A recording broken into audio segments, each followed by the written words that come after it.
сұрағымыз біздің қазіргі жастарға байланысты болып келеді.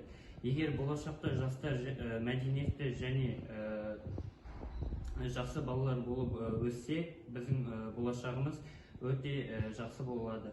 Мысалы, мен А27 топ студенті аспаз тобында оқимын және болашақта жақсы аспаз болып шығамын деген үміттемін.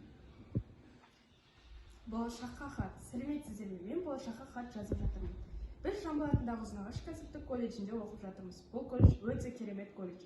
Бұл жақта ұстаздары да өте керемет адамдар. Бұл колледжде Жамбыл атамыздың аты берілген. Болашаққа көптеген еңбектері шығарса болыппыз. А27-22 тобы. Менің өз есептеуім бойынша осы колледждегі ең алтын топ деп ойлаймын.